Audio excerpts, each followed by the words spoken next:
आज हम लोग 9th क्लास का चैप्टर नंबर 4 का लेक्चर नंबर 2 देखते हैं। पिछले लेक्चर में हम लोगों ने पॉलिनॉमियल और अलजेब्रिक एक्सप्रेशन का कॉन्सेप्ट लिया था।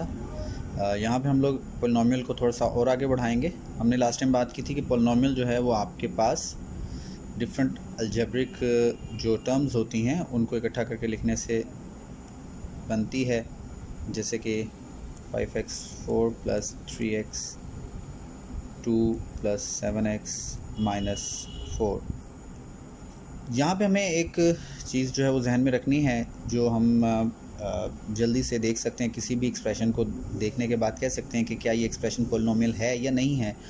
तो उसका एक तरीक़ेकार ये होता है कि हमने देखना है कि हमारे पास जो है जो वेरिएबल यूज़ हो रहा है, सिर्फ उस वेरिएबल की डिग्री, उसमें दो चीज़ें नहीं होनी चाहिए। अगर वो दो चीज़ें होंगी तो वो पॉलिनॉमियल नहीं कहलाएगा। एक तो ये कि उसकी जो डिग्री है वो पॉजिटिव होनी चाहिए, और दूसरी चीज़ जो है कि उसकी डिग्री जो है उसको फ्रैक्शन में नहीं होना चाहिए।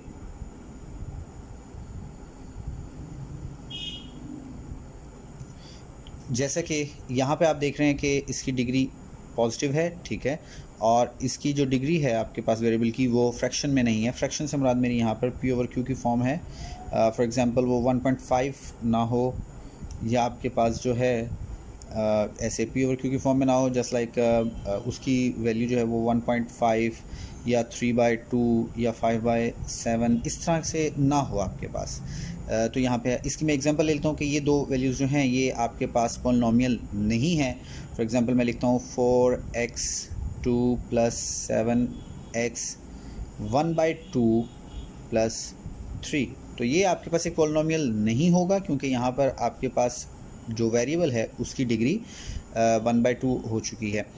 इसी तरीके से अगर एक और एग्जांपल देख लें, 3x4 + 2x और -1 + 7, तो ये भी एक पॉलिनॉमियल नहीं है, क्योंकि यहाँ पर आपके पास जो डिग्री है आपके वेरिएबल की वो नेगेटिव हो चुकी है।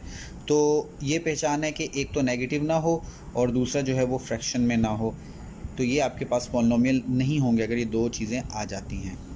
इसके बाद हम लोग रैशनल एक्सप्रेशन की तरफ चलते हैं। रैशनल एक्सप्रेशन की डेफिनेशन आपको पेज नंबर 77 पे मिल जाएगी।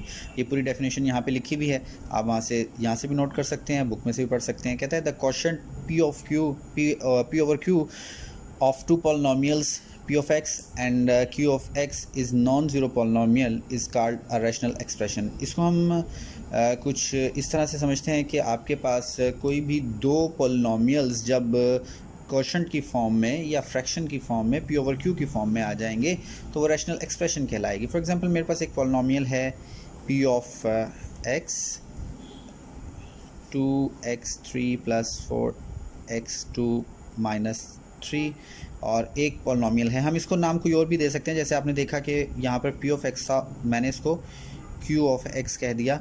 तो ये जो है आपके पास p of x और q of x ले लिया, 7x2 + 4x और +9 कर दिया। तो ये दो पॉलिनॉमियल हो गए, p of x और q of x।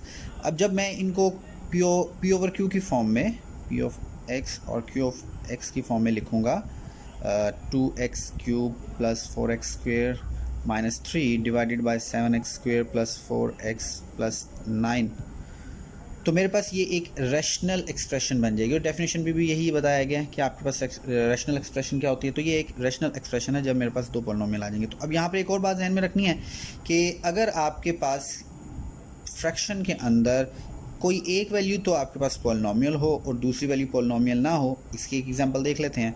For example मेरे पास यहाँ पे है 4x3 + 2√x। अब हम जानते हैं स्क्वायर रूट जो होता है या अंडर रूट जो होता है वो आपके पास उसकी पावर 1/2 होती है। मैं लिख देता हूँ, √x को हम लोग ये लिखते हैं, हम कहते हैं कि उसकी पावर असल में 1/2 होती है। तो अगर यहाँ पे गौर किया जाए तो 2x² + 7x, तो ये वाली वैल्यू पॉलिनॉमियल नहीं है, नॉन पॉलिनॉमियल।